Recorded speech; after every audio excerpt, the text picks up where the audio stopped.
मैं खरड़ शहर वासियों नाल वादा करदी हाँ 1 साल दे अंदर अंदर। हाँ जी बई, आज बई आज ਆਪਾਂ ਗੱਲ ਕਰਨ ਜਾ ਰਹੇ ਹਾਂ ਜਿਹੜੀ ਇੱਕ ਗਾਇਕਾ ਹੈਗੀ ਅਨਮੋਲ ਗਗਨ ਦੇ ਨਾਲ ਮਾਣ। ਵਾਅਦੇ ਬੜੇ ਕੀਤੇ ਨੇ ਰਾਜਨੀਤੀ ਚ ਆ ਕੇ, ਬੜੇ ਵੱਡੇ ਵੱਡੇ ਵਾਅਦੇ ਕੀਤੇ। ਅਸੀਂ MSP ਇਦਾਂ ਕਰ ਦਾਂਗੇ, ਅਸੀਂ ਤੇ ਸੜਕਾਂ ਪਾ ਦਾਂਗੇ, ਪਰ ਮੁੜ ਕੇ ਇਹ ਬਾਬੇ ਦਾ ਠੁੱਲੂ ਇਹ ਹੋ ਗਈ ਗਾਇਬ। ਇਹ ਗਾਇਬ ਕਿਉਂ ਹੋ ਗਈ? ਪਹਿਲੇ ਤਾਂ ਬੜੇ ਜੋਸ਼ ਨਾਲ ਆਈ, ਉਸ ਤੋਂ ਬਾਅਦ ਇਹਦੇ ਹੋਸ਼ ਗੁੰਮ ਹੋ ਗਏ, क्योंकि राजनीति विचों पैसा कमाने की जिहड़ी अपॉर्चुनिटी है बहुत सौखी है, पर हुण पहले वाली राजनीति नहीं रहेगी। हुण जिहड़ा बंदा राजनीति चों 2 नंबर ते काम कर करके पैसा कमांदा, अजकल रेडां भी बड़ियां पैंदियां। सो बीबी ने किसी दे काम नहीं सवारे, बीबी गल्लां दी गलोतड़ी सी, बीबी दा विआह नहीं हुंदा सी। विआह क्यों नहीं हुंदा सी कि जदों विआह तो पहले लिविंग रिलेशन दे विच रहना, आपां एक्सट्रा अपने इन्ने अफेयर होने है ना, बंदे दी कमिटी जी पलीत हो जाती है एक बारी कुड़ी दी।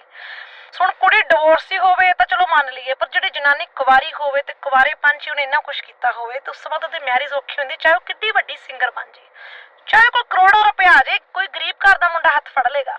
ਕਿਉਂ? ਕਿਉਂਕਿ ਉਹਦੇ ਕੋਲ ਪੈਸਾ ਹੈ। ਪਰ ਇਹਨੇ ਇੱਦਾਂ ਦੀ ਬੀਬੀਆਂ ਦਾ ਸ਼ੌਂਕ ਆ ਅਮੀਰਾਂ ਨਾਲ ਲੱਗੇ ਹੋਏ ਵੀ ਗਰੀਬ ਨਾਲ ਵਿਆਹ ਨਹੀਂ ਕਰਨਾ, ਨਹੀਂ ਤਾਂ ਮੈਨੂੰ ਲੁੱਟ ਕੇ ਆਪਣੇ ਮਾਂ ਪਿਓ ਭੈਣ ਭਾਈ ਸਾਰਿਆਂ ਨੂੰ ਤਕੜਾ ਕਰ ਦੂਗਾ, ਮੈਂ ਤਾਂ ਅਮੀਰ ਬੰਦਾ ਲਿਆਉਣਾ। ਤੇ ਇਹਨੇ ਫੜੀ ਰਾਜਨੀਤੀ। ਰਾਜਨੀਤੀ ਦੇ ਕਰਕੇ ਹੀ ਦੇਖੋ ਇਹਦਾ ਵਿਆਹ ਹੋ ਗਿਆ। ਹੁਣ ਇਹਨੇ ਕਿਸੇ ਵਕੀਲ ਨਾਲ ਵਿਆਹ ਕਰ ਲਿਆ। ਇਹਦੇ ਕੋਲ 5 ਕਿੱਲੇ ਜ਼ਮੀਨ ਫੜੀ ਗਈ ਆ, ਜਿਹੜੀ ਕਿ ਉਹਨਾਂ ਨੇ ਜ਼ਬਤ ਕਰ ਲਈ ਹੈ ਸਰਕਾਰ ਨੇ, ਜਿਹੜੀ ਕਿ ਇਹਨੇ ਆਮ ਆਦਮੀ ਪਾਰਟੀ ਦੇ ਵਿੱਚ MP ਬਣਨ ਤੋਂ ਬਾਅਦ MLA ਬਣਨ ਤੋਂ ਬਾਅਦ ਇਹਨੂੰ ਜ਼ਮੀਨ ਬਣਾਈ ਸੀ। ਇਹਦੇ ਪਿਓ ਨੇ ਤੇ ਇਹਦੇ ਭਰਾ ਨੇ ਰਲ ਕੇ ਕਬਲਾ ਕੀਤਾ ਸੀ। ਇਹ ਗੱਲ ਮੈਂ ਖਾਸ ਤੌਰ ਤੇ CM ਸਾਹਿਬ ਤੱਕ ਅਸੀਂ ਪਹੁੰਚਾਈ ਸੀ ਵੀ ਇਸ ਲੇਡੀ ਨੂੰ ਕੱਢੋ। ਤੁਸੀਂ ਤਾਂ ਕਹਿੰਦੇ ਹੋ ਵੀ ਆਮ ਆਦਮੀ ਪਾਰਟੀ ਦੇ ਬੰਦੇ ਬੜੇ ਇਮਾਨਦਾਰ, ਤੇ ਆਹ ਲੇਡੀ ਆਮ ਆਦਮੀ ਪਾਰਟੀ 'ਚ ਪਾ ਕੇ ਗੰਦ ਪਾ ਰਹੀ ਆ, ਚੰਗਾ ਪੈਸਾ ਕੁੱਟ ਅੰਦਰ ਨੂੰ ਕਰ ਰਹੀ ਹੈ। ਸੋ ਇਹ ਜਨਾਨੀ ਜਿੰਨਾ ਮਾਈਕ ਤੇ ਭੌਂਕਦੀ ਆ ਨਾ, ਇਹਦੇ ਵਿੱਚ ਦਮ ਨਹੀਂ ਹੈ ਕੁਛ ਕਰਨ ਦਾ। ਯਾਦ ਰੱਖਿਓ, ਫੋਸੜ ਆ।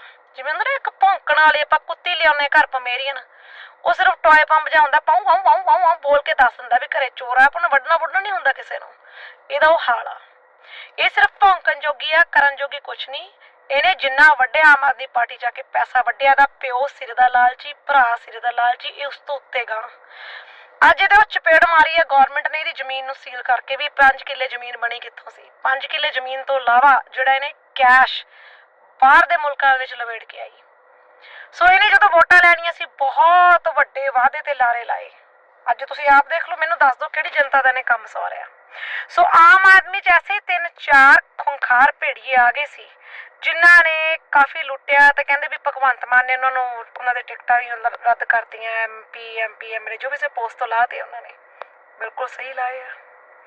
ਸੋ ਆਈ ਵਿਸ਼ ਕਿ ਹੋਰ ਵੀ ਪਾਰਟੀਆਂ ਵਿੱਚ ਜਿਹੜੇ ਇੱਦਾਂ ਪੈਸਾ ਖਾਣ ਦਾ ਮਨਸੂਬਾ ਲੈ ਕੇ ਪਾਰਟੀ ਦੇ ਵਿੱਚ ਆਉਂਦੇ ਆ, MP MLA ਬਣਨ ਦਾ ਸੁਪਨਾ ਲੈ ਕੇ, ਸਿਰਫ ਪੈਸਾ ਖਾਣਾ, ਜਨਤਾ ਜਾਵੇ ਟੱਠੇ ਖੂਜ, ਇੱਦਾਂ ਦੇ ਲੋਕਾਂ ਨੂੰ ਲਾਹ ਦੇਣਾ ਚਾਹੀਦਾ ਪਾਰਟੀ ਦੇ ਵਿੱਚੋਂ। ਜਿਹੜਾ ਸ਼ਖਸ ਜਨਤਾ ਨਾਲ ਵਾਅਦਾ ਕਰਕੇ ਉਸ ਵਾਅਦੇ ਤੇ ਬਾਅਦ ਖੜਾ ਨਹੀਂ ਹੁੰਦਾ, ਚਾਹੇ ਉਹ ਕੋਈ ਵੀ ਪਾਰਟੀ ਦਾ ਬੰਦਾ।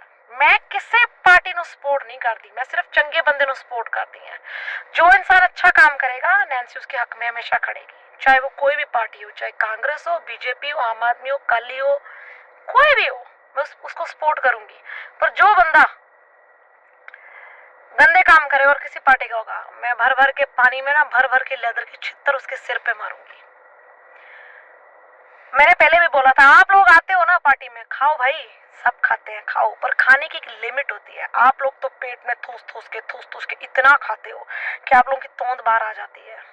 जनता को दिखती है कि इलेक्शन से पहले तोंद अंदर थी भाई, ये 3 महीने में इतने बाहर कैसे आ गई। अब वो जो MP बना सरबजीत सिंह, नई गाड़ी निकल ली बड़ी सारी, कोठी बनने लगी। यार सालों कमबख्तों के पास पैसा आता कहाँ से? कुर्सी अभी बाद में मिलती है, पैसा पहले आ जाता है इन लोगों के पास। सो जनता को आप लोग मूर्ख बना रहे हैं, पर आने वाले समय में अब जनता मूर्ख नहीं रहेगी। तो जो लोग ये वादे करते हैं उन वादों पे कभी खरा नहीं उतरते। और याद रखना, जो बंदा राजनीति आने के बाद अगर उसको MP MLA से सीट से जीतना है ना, और वो प्रचार करा, अगर वो वादे नहीं ना इतने कर रहा है, तो ये बात याद रखना, बंदा करके दिखाएगा आपको। और जो बहुत बड़े वादे करता है, अरे उसको कुछ नहीं करना भाई, सब धिकड़ा रोकड़े का चक्कर है, सब लोग अपनी अपनी सीटें भर रहे हैं। ये इतनी सी बात आप लोगों की मगज में यहाँ पे क्यों नहीं डलती है? सब पैसे की गेम है। किसकी गेम है? पैसे की। पर आप लोग समझ नहीं रहे इस बात को। अब ये जो गाने वाली थी, पहली बात तो मुझे ये नहीं समझ आती है, गाने वालों को आप सीटें दे तो देते हैं, ये सिर्फ स्टेज पे खड़े के ना आपकी शादियों में रौनक लगा सकते हैं भाई, पर ये राजनीति नहीं संभाल सकते। ये बात मेरी याद रखना। इनको सिर्फ एक हारमोनियम, तबला, ढोलकी दीजिए कुटने के लिए, क्योंकि इनको आदत पड़ी होती है स्टेज पे गाना है और ऊपर से हमारे नोटों की बरसात चलती रही। तो इनको वो जो नोटों की जब इनकी बरसात चल रही होती है ना स्टेज पे, ऐसे ऐसे ऐसे ऐसे लोग गट्टियां उड़ा रहे होते हैं, सिंगर गा रहे होते हैं, तो जैसे जैसे नोट उड़ते हैं इनके सुर भी बड़े अच्छे लगते हैं, ये तब गाते भी बहुत हाई पिच पे हैं, और जैसे जैसे वो गट्टियां उड़नी कम हो जाती है इनका स्केल भी डाउन आ जाता है, इनसे नोट्स ही नहीं लगते हैं। तो आप खुद सोचिए, लालच है पैसे का तो आप ऐसे लोगों को राजनीति में लेके आ जाते हैं। उनका पहले बैकग्राउंड कैरेक्टर तो चेक कर लीजिए, क्यों बंदा धाकड़ है, डिजर्व करता है। अरे जो बंदा या बंदी धाकड़ ही नहीं है लाइफ में, जिसमें दम ही नहीं है कुछ करने का, जनता के साथ उनका साथ देने का दम नहीं है, उनके साथ स्टैंड करने का दम नहीं है, आप ऐसे लोगों को सीट दे देते हैं। कमाल की बात है। ये औरत एक नंबर की फुकरी, इतना रत्ती भी दम नहीं है इस औरत में, और आपने ऐसी औरत को एमएलए की सीट पे बैठा दिया। दर फिट्टे मुंह सारे आंधे।